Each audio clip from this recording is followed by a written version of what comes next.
Good morning, children. Sarah. This is the second part of the poetry, that is chapter number 4, Trianti Vonti Gongolo by C.J. Dennis. In the last class of English, I explained you the first stanza of the poem and I read out the poem in front of you. There are some children who are not in a condition to purchase, borrow, or you can say ask uh, the desired literature reader from any source.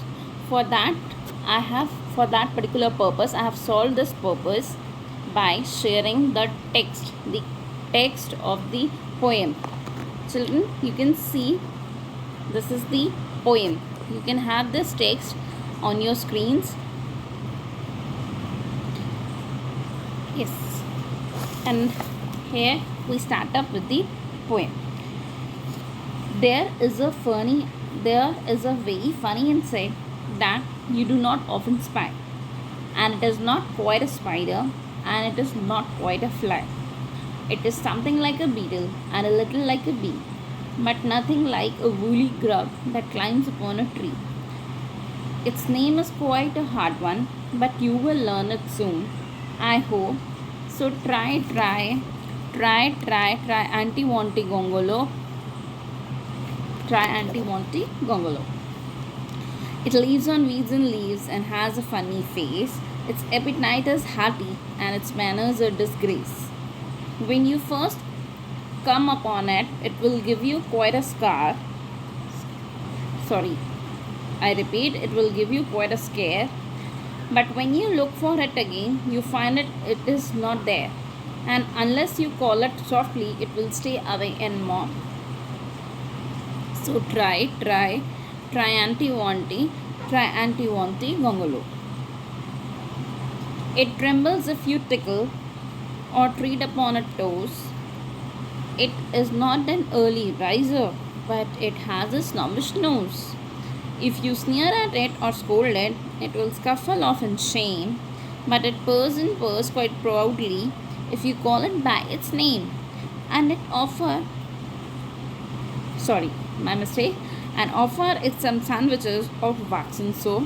So try anti-wanti gongolo. Children, now what is this poem which is dealing about the description of an insect?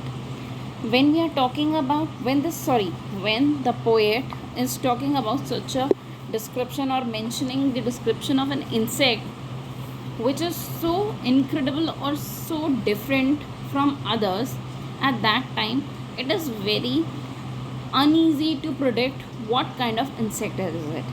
In the second stanza it says that it lives on weeds and leaves and has a funny face. That is, this insect breeds, that is, it eats leaves and has a funny face. It has a hearty appetite, means it has a good appetite, he has good food manners, and its manners are disgraced, that is, its appetite is good, his eating habits are really good, he consumes a good quality of food, good quantity of food, but its manners are disgraced, that is, in behavior it is disgraceful, he is disastrous, it is very bad. When you first come upon it, it will give you quite a scare, but when you look for it again, you find it is not there. That is, a moment it is there and the other moment it is not there. But in the first moment, it will scare you. It will try to scare you.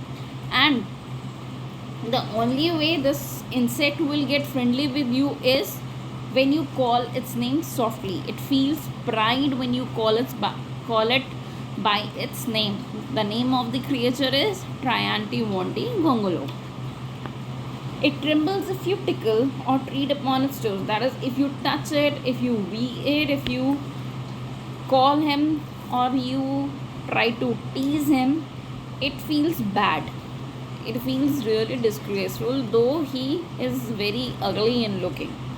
It is not an early riser, but it has a snobbish nose. That is, it does not wakes up early, unlike other insects. It has a snobbish nose. That is, the nose of this insect is very fluffy and snobbish. That is not, you can say, tidy looking insect. If you sneer at it or scold it, it will scuffle off in shame. That is, if you, again I'm repeating the same line again, that is, if you're going to tease him, if you're going to sneer him, if you're going to give him a harsh scare or hard expressions, if you pass on to it, it will go off in shame. That is, he will not feel very nice, he'll not feel pleasant in your company, he'll feel shame, and he'll go off, he'll vanish from your eyes, vanish off from your eyes. But it person purrs quietly, proudly, quite proudly, if you call it by its name.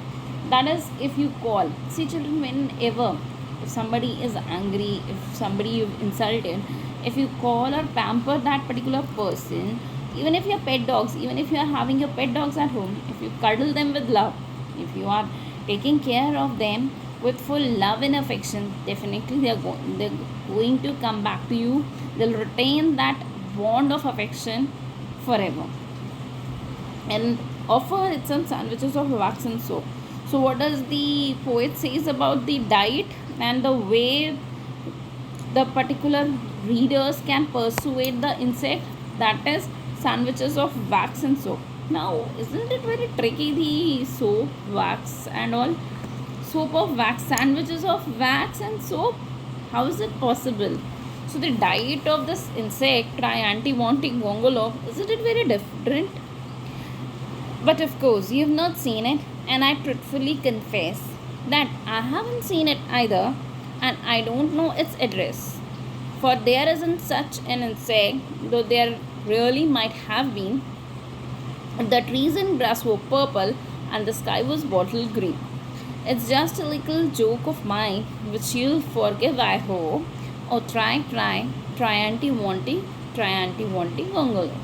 So now in the last stanza of the poem, the particular poet declares, he offends himself that yes, it is not possible that such kind of particular insect is possible.